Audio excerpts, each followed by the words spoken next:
तो मेरे बहुत ही प्रिय और बेहद सम्मानित साथियों, हृदय की असीम गहराइयों से अभिनंदन, बहुत बहुत हार्दिक स्वागत। साथियों, मिथुन लग्न में शनिदेव की महादशा कैसी रहेगी, इस पर आज हम चर्चा कर रहे हैं। यदि शनिदेव की महादशा आपको भी चल रही है और आप जानना चाहते हैं कि वो आपके लिए कैसी रहेगी, तो यहां आई बटन में हमने आपको प्ले लिस्ट का जो लिंक है वो प्रोवाइड करा दिया है, जाकर के आप जरूर देखें। साथियों, शनिदेव इस जन्म पत्रिका के लिए एक प्रबलतम योग कारक ग्रह है, मतलब शुभ परिणाम देने वाले, अच्छा परिणाम देने वाले ग्रह हैं। हालांकि बहुत कुछ उनकी प्लेसमेंट पर भी डिपेंड करता है। आइए एक एक भाव में प्लेसमेंट देके हम इसको विस्तार से जानते हैं। साथियों, यदि शनिदेव लग्न में ही यहां पर विराजमान हो जाएं, तो व्यक्ति की जो पर्सनैलिटी है उसमें जबरदस्त ठहराव होता है। उसकी एक तटस्थ, एक जैसे न्यायाधीश की पर्सनैलिटी होती है, वैसी पर्सनैलिटी ये कर देता है।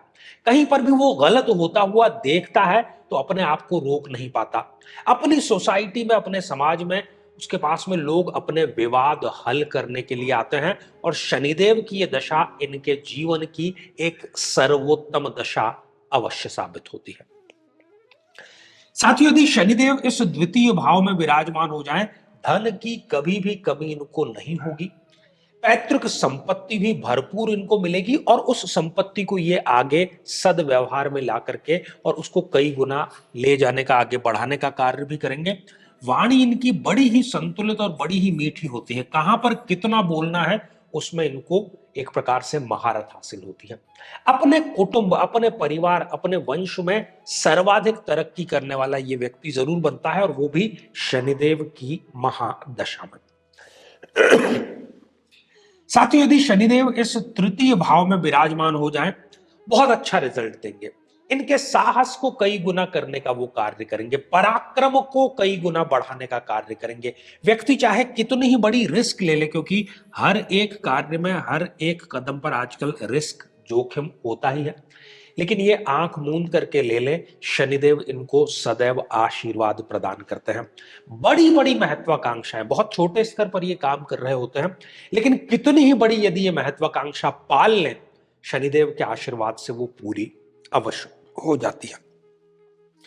साथियों, यदि शनिदेव इस चतुर्थ भाव में विराजमान हो जाएं, बहुत ही सुंदर, माता का चहिता होता है ये व्यक्ति, जिसको हम ममाज बॉय कहते हैं, और माँ का संरक्षण, माँ का आशीर्वाद सदैव इनको मिलता रहता है। और खासतौर पर भूमि से संबंधित ये लॉन्ग टर्म निवेश करते हैं, और उसमें ये बहुत बड़ी संपत्ति अर्जित करते हैं। सुख के जितने साधन होते हैं उसमें से किसी भी साधन की कमी इनके पास में नहीं होती, और कई बार ये एक्स्ट्रा मैरिटल अफेयर की तरफ भी आकर्षित होते देखे जाते हैं। साथियों, यदि शनिदेव इस पंचम भाव में उच्च के होकर के यहां विराजमान हो जाते हैं, बहुत ही सुंदर स्थिति। व्यक्ति शेयर मार्केट से भी पैसा कमाता है, और भी ऐसे योग जिसमें कि आकस्मिक धन योग होता है, उससे ये जरूर पैसा कमाते हैं। संतान का आशीर्वाद शनिदेव इनको देते हैं, और साथ ही वो इनके लिए भाग्योदय कारक और साथ ही एक आज्ञाकारी संतान अवश्य होती है। साथियों, प्रेम संबंधों में भी यहां पर बैठा जो शनिदेव है, ये बहुत अच्छी सफलता इनको प्रदान करता है। यदि ये प्रेम विवाह करते हैं तो उसमें भी इनको सफलता सुनिश्चित रूप से अवश्य ही मिलती है। साथियों, यदि इस छठे भाव में शनिदेव विराजमान हो जाएं, तो थोड़ी सी यहां पर समस्या हमें देखने को मिलती है। गठिया से संबंधित, शरीर के जोड़ों से संबंधित, मांसपेशियों से संबंधित, नर्वस सिस्टम से संबंधित, या रीढ़ की हड्डी से संबंधित, या कमर से संबंधित ये समस्या व्यक्ति को जरूर होती है। व्यक्ति ऋण जाल में भी फंसा रहता है सदैव। इसके अतिरिक्त वो जिसके साथ में अच्छा व्यवहार करता है, कभी भी बदले में, जिसको हम कहते हैं ना कि जस, तो वो जस उसको नहीं मिलता। अपमानजनक स्थितियां लगातार बनी रहती है। व्यक्ति डिप्रेस होकर के कई बार नशे की गिरफ्त में भी चला जाता है, और छोटी बड़ी जेल यात्रा का भी यहां पर ये योग निर्मित जरूर कर रहा है। लेकिन यहां पर एक अपवाद की स्थिति इस स्थिति के साथ में है। यदि शनिदेव यहां पर विराजमान है, और साथ ही जो बुध है वो या तो लग्न में है, या इस चतुर्थ भाव में है, या इस त्रिकोण में है, या यहां पर है, या यहां पर है, या यहां पर है, इनमें से कहीं पर है, और उसकी डिग्रियां भी अच्छी खासी यदि हैं, तो ये विपरीत राजयोग बन जाएगा, और फिर चाहे बुध की दशा अंतरदशा हो, चाहे फिर शनिदेव की दशा अंतरदशा हो, दोनों ही इनके जीवन की सर्वोत्तम दशा अवश्य साबित होगी। साथियों, यदि शनिदेव इस सप्तम भाव में विराजमान हो जाए, व्यक्ति का विवाह के तुरंत बाद भाग्योदय जरूर होता है। सही समय पर सही विवाह हो जाता है उसका, और यदि वो कुंडली ठीक से मिलाता है तो जीवन में कभी उसको पीछे मुड़ करके देखने की आवश्यकता नहीं पड़ती है। पार्टनरशिप में यदि व्यापार करता है तो उसमें ये सदैव अपने पार्टनर पर हावी रहता है, और इनके लिए पार्टनरशिप सदैव शुभ रहती है। साथियों, यदि शनिदेव अपने ही घर में यहां पर अष्टम भाव में विराजमान हो जाए, हालांकि अपने ही घर में है लेकिन ये स्थिति ठीक नहीं है, ये अष्टम भाव है, इसलिए यहां पर शनिदेव अच्छा रिजल्ट नहीं प्रदान करेंगे। ससुराल पक्ष से संबंध खराब कर देंगे, धन संबंधी यहां पर समस्याएं आती ही रहेगी, कोई बहुत पुराना केस इनका शनिदेव की दशांतर दशा में जरूर खुल जाता है, अपमानजनक स्थितियों का सामना करना, नशा, और ऐसे बहुत ही करीबी व्यक्ति से धोखा जिसको कि इन्होंने भाई से भी अधिक माना था, और छोटी बड़ी जेल यात्रा, ये सारी स्थितियां यहां पर होती है। लेकिन फिर वही यहां पर शनिदेव यदि विपरीत राजयोग की स्थिति में आ जाए, वो कैसे? यदि शनिदेव यहां पर है और बुध त्रिकोण में या केंद्र में कहीं पर है, तो फिर इनके लिए बुध और शनि दोनों की ही महादशाएं जीवन की सर्वोत्तम दशाएं रहेंगी। साथ ही यदि शनिदेव इस नवम भाव में, भाग्य भाव में विराजमान हो जाए, कहना ही क्या, मैं समझता हूं कि शायद सबसे अच्छी स्थिति यहां पर यही हो सकती है इस कुंडली में। भाग्य की चाबी जैसे कि आपके हाथ में हो, भाग्य के घोड़े की लगाम जैसे कि आपके हाथ में हो, भाई कोई भी कार्य करेगा उसमें इसको सफलता अवश्य ही मिलती है। और इतना ही नहीं, वो स्पिरिचुअल फील्ड में, आध्यात्मिक फील्ड में भी अपने हाथ आजमाता है और अच्छे स्तर पर जाता है। कई उसकी विदेश यात्राएं शनि की दशा अंतरदशा में होती है। जीवन की सर्वोत्तम दशा यहां पर शनि की देखी जा सकती है। साथियों, यदि शनिदेव इस दशम भाव में विराजमान हो, यहां पर भी वो बहुत अच्छा रिजल्ट देंगे। व्यक्ति पिता की जो व्यवसाय है उसको अपनाता है, उसको कई गुना आगे बढ़ाता है, जीवन अनुशासित ढंग से वो जीता है, और कोई ना कोई पद उसको शनिदेव जरूर दिलाते हैं।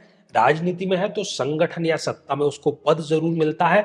स्टूडेंट यदि है तो शनिदेव की दशा में बहुत बड़ा कोई कॉम्पिटिटिव एग्जामिनेशन ये अवश्य निकालता है, और एक सेलिब्रिटी बनने का भी यहां पर योग हम स्पष्ट रूप से देख रहे हैं।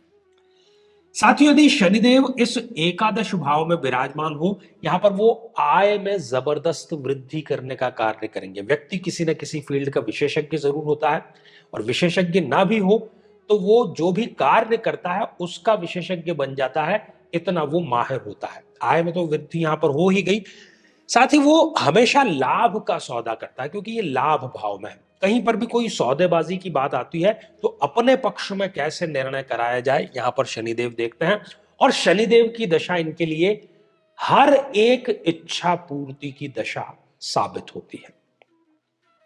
साथियों, यदि शनिदेव इस द्वादश भाव में विराजमान हो, यहां पर वो व्यक्ति को विदेश तो पहुंचा देंगे, लेकिन जितनी तरक्की उसको करनी चाहिए उतनी तरक्की व्यक्ति नहीं कर पाता। कई बार विवाह के नाम पर, कई बार नौकरी के नाम पर वो विदेश चला जाता है, लेकिन वहां पर उसको असफलता ही मिलती है। एक्सपोर्ट इंपोर्ट का यदि व्यापार करता है तो उसमें भी उसको सफलता नहीं मिल पाती। व्यय सदैव आय से इसके अधिक ही रहते हैं, खासतौर पर शनि की दशा अंतरदशा में। और वृद्धावस्था में यदि समस्या वश ये महादशा इनको आ जाती है तो शरीर में ये मल्टीपल ऑर्गन डिसऑर्डर भी व्यक्ति को जरूर देता है। लगातार अपमानजनक स्थितियां और छोटी बड़ी जेल यात्रा का योग भी यहां पर बनता है। लेकिन यदि विपरीत राजयोग बन जाता है, अर्थात शनिदेव यहां पर हैं और बुध देव जो कि लग्नेश है वो केंद्र में या त्रिकोण में कहीं पर है, तो फिर शनिदेव की दशा इनके जीवन की सर्वोत्तम दशा अवश्य रहेगी। साथियों, मिथुन लग्न में ज्यादातर मामलों में शनिदेव अच्छा रिजल्ट देते हैं, अगर उनकी डिग्रियां ठीक ठाक भी हो तो भी। ऐसे सभी व्यक्तियों को चाहिए कि वो शनिदेव की आराधना करें, शनिदेव की महादशा मंत्र साधना जरूर करें। और यदि आप भी चाहते हैं कि आपकी कुंडली का विश्लेषण हो, समस्या का समाधान हो, तो आगामी समय में मैं स्वयं इन शहरों में उपस्थित रहूंगा। आप समय लेकर के मिल सकते हैं, या फिर टेलीफोनिक अपॉइंटमेंट भी आप प्राप्त कर सकते हैं। तो साथियों, श्रृंखला ये हमारी आगे भी जारी रहेगी। आज के लिए केवल इतना ही। तो इसी मंगल कामना के साथ में कि आप सभी स्वस्थ, समृद्ध और शांतिपूर्वक जीवन व्यतीत करें। नमस्कार।